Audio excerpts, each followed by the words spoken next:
Hi everybody, welcome to Tim's Vinyl Confessions. I'm Tim Durling. Will sitting in with me on this episode.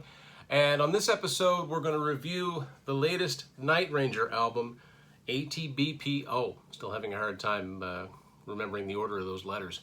But before we do that, Will, you were flea marketing last weekend. Yes, I was. So normally, last weekend would have been the Sussex Flea Market. You know, I've had some luck there before, and we've talked about it on the show. But they decided they weren't going to have their flea market this year because of, you know, some stuff. I don't know if you guys know this or not, but there's this virus. This thing. Yeah, so they, even though it was after the green phase, they decided that they just weren't having it. So Shediac had their flea market. Theirs was normally the first weekend of July, but they moved it to the Sussex weekend because they canceled theirs. So I figured I'd take a trip down and see what it was all about. I thought it was going to be a lot bigger than it was. There was some music stuff, a lot of flea market junk, as there always is, but found a couple things anyways. Yeah, and Will found a couple things for me which were pretty cool. It's funny because two of them, the two things he found me, they just happen to be bands that lately I've been listening to a lot of. I think we've both been listening to a lot of. So the first one is Rat, Dancing Undercover on cassette. This is one of their best albums, I think. There's nothing wrong with, there's no filler on this album. It's just all good all the way through. One of the things I like about this album, if I'm recalling correctly, there's like hardly any space between the songs. They just goes bang, bang, bang, one right into another. And this is a Canadian cassette, and that was very cool. Another band that I've been on a huge kick for, and for obvious reasons, I mean, this happens. Every time a musician in a band dies, this happens, but so I've been listening to a lot of ZZ Top since Dusty Hill passed away, and it just so happens Will found a record that I had yet to come across in the wild. DeGuelo. Does anybody know exactly how to say this? DeGeo. I've never been sure how to say it. From 1979. This is a Canadian version on Warner Brothers. I just love this album. They have lots of albums I would describe as quirky. This one is one of their quirkiest. I think El Loco, the one that came after it, is more quirky. This has Manic Mechanic and Cheap Sunglasses and Bad and Nationwide. She Loves My Automobile. Really fun album. Came in the original sleeve, which is cool. These are the Lone Wolf horns, which look strangely familiar. This is the first time that they, taken pictures where they'd started growing their beards out. There he goes back, and customized record label itself, which looks very, very cool. So that was certainly cool. And Will, what did you find? And I lucked out. The same guy, so just a little backstory. This guy was selling his son's records, and the prices were just through the roof. He had like Rush 2112, standard, whatever, $65 used. Just like crazy prices. Like, how hard to find is a copy of 2112? It's like the second most popular Rush album. And so he probably unless it was signed. No, it was random. He probably had 50 albums I could have bought, but I didn't have $40 each. So like I lucked out with the two I found. I found Bon Jovi, New Jersey. You know, that's classic album. That's a nice Canadian copy. Looks in really good shape. Has the original sleeve. Yep. The band photo. Yep. Very cool. And I know that's got a personalized label on it too. Oh, we're upside down. Yeah. Flip over. Not on the side you were holding over. That's the side that matters. The side Yeah. I'm looking at. So yeah. And then the flea market wasn't a huge success. There was a couple other vendors that had a couple other things. For some reason they were way overpriced. Whereas at Sussex, I would find like 4 copies of Kiss Alive for like $10. Or like a copy of the originals for $15. You get the feeling some of these guys just like lugging the stuff back and forth every time. Like they don't want to get rid of it. I don't know. Like, and he didn't want to dicker too much. Otherwise, I could have grabbed a whole handful of stuff. But they were... And if Will can't get somebody down in price, nobody can. Just so yeah, they were pretty stingy. I don't know why they... Anyways. So anyways, we went to another vendor. It was like an antique spot, and they gave us a business card for what they call the antique mall. It's like 20 vendors in this one old brick building, but it's all run by one guy at a time. So he just They have their set prices. You take it downstairs, he'll say, we could do 10% off, or the vendor says we can do 10% off or whatever. So there's a pile of records there, terribly laid out. I couldn't really look through them, and it was just all common Canadian records for the most part, or stuff I've never heard of. But they did have a couple things that I picked up. Yeah, he was describing this to me. This is the first time I've One of seen which it. I didn't bring. It was a big poster, 2003, a big wooden poster from sometime in the farewell tour era. And then this, that also, I think this is from 2004, but it's a sound-alike Gene Simmons. Does it figure. work? It does not work. Oh. You know, Oh, yeah! batteries barely What are you talking about? This last. works fun. All right. So I did find out that they did make all 4 of these. Of course. That just means I have to track down the other 3. Takes So. 3 AA batteries in case, you won't want to miss this KISS appearance. Yeah, so KISS Army Depot, under license by Signatures, KISS Online. These were all over KISS merch. Yeah. So apparently it plays rock and roll all night. Well, wow. Well, the batteries don't last 20 years, I guess. You know, What do you age is expect? 8+, so you're good. Yeah. Huh. That's pretty cool. The axe base is pretty cool. Yeah. I'm sure if it was opened and had batteries and you had them all, it'd be cool, but I'm not going to open it. I've never actually seen that before.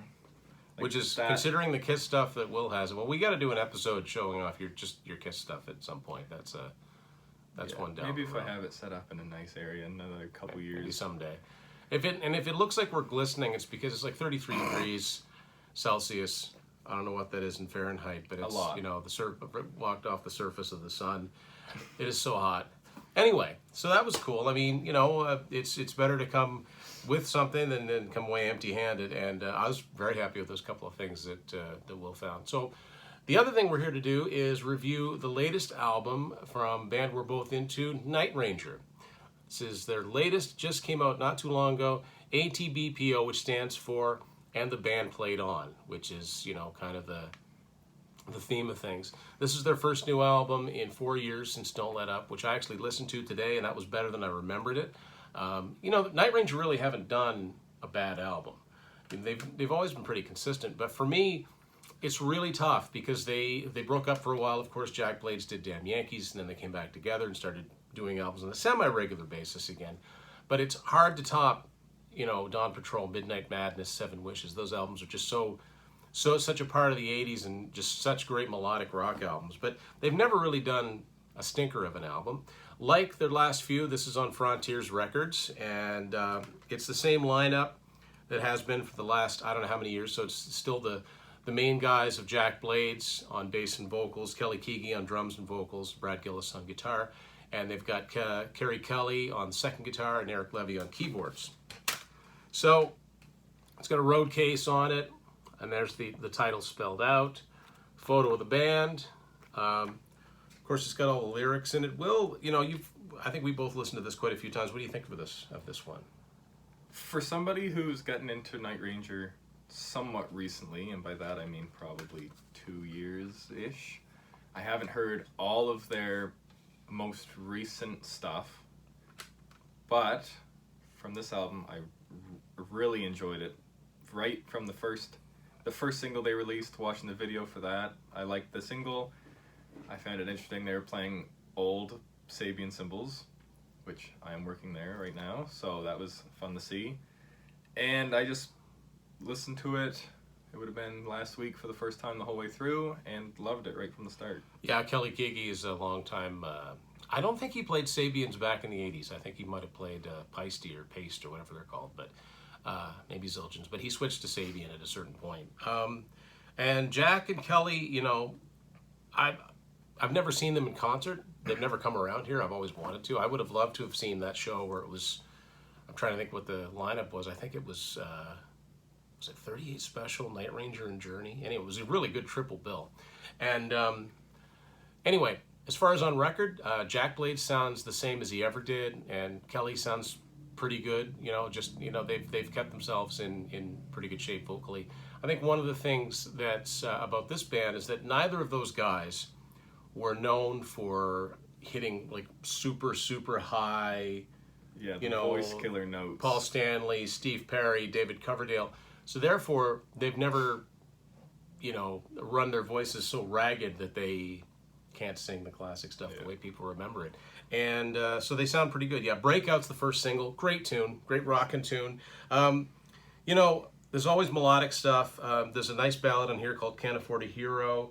The Hardest Road is another one. There's no straight out like power piano ballads. There's no like a Sister Christian or something like that. But that's, you know, they're good at a lot of different tempos. What I find funny about this is that the track 12 is called Savior, and it says bonus track.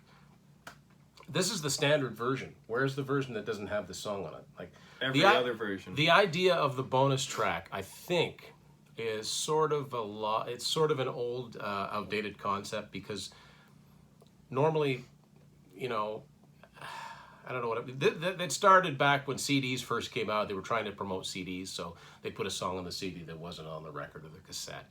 Night Ranger never did that before, but I just find it when it says bonus track, it's like, I don't understand this. I actually had to look into that because I don't own the album yet. I had to listen to it on YouTube. I also got this directly from nightrangers.com. I got it directly from their website. So on the Night Ranger YouTube page, they have the full album. The bonus track's not on it. So I, you know, used the trusty Wikipedia. Yeah. The bonus track's only on the CD. Oh. It's only a CD version. Okay, so if you bought it on vinyl, which they have put it out... I'm pretty sure it doesn't have the bonus track. If because I know they put it out in a variety of colored vinyl. What else did I really like on this? Bring It All Home to Me is really good. Monkey is a fun song. Dance is kind of a ballad, but it's kind of a rocker at the same time. I mean, you know, melodic rock is what you're going to get from these guys. I really wish somebody would buy them, you know, some new chairs. Those look like ones. My favorite song on this is actually Lucky Man. It is good. Yeah. It's just catchy and fast, and the guitar sound is really good. Monkey's also just great. I think those two are probably two of my favorites. The first track, Coming For You, is a good album opener. Hard to Make It Easy. Cold as December is a good melodic one, sort of not darker, but it's not a happy song. It fit in perfect right after the Can't Afford a Hero. Can't Afford a Hero. It went from like a slower ballady to a middle before it sped back up a bit. I think they put that in the right spot. And I'm just noticing this now. The CD itself, that's a drum head with a pair of sticks. Ah, yeah. The worn drum head in the middle. Yeah. Now, what does it look like when I take this out of the tray? More road cases. So you know, it's not just the bands that have been hit hard by the pandemic that haven't been able to tour. It's the road crews. You know, so I think there's a little bit of solidarity of the road crew. That's why the, you know, the road case theme. I'm glad they still use their classic logo.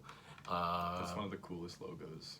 Yeah, yeah, and I also like this kind of reminds me, if anybody's ever seen the Eagles live album from 1980, it's got a road case on it. I think it's red, but you just can't go wrong because road cases look cool, right? So, of course. So yeah, if you're a Night Ranger fan and you haven't gotten this one yet, it's worth it. Pick it up, and I would also say maybe pick it up soon, because what we found with these releases that aren't on the major labels is if you don't get them when they first come out, or for $80.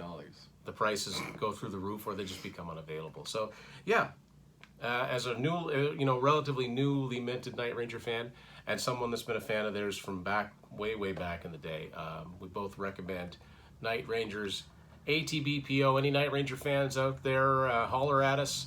Let us know what you think of this new album. Maybe what your favorite Night Ranger albums and songs are. And if you've been to the Shediac Flea Market and had, you know, gotten more stuff than we have, let us know. Thanks, Will, for sitting in. Of course. And thanks for watching Tim's Vinyl Confessions.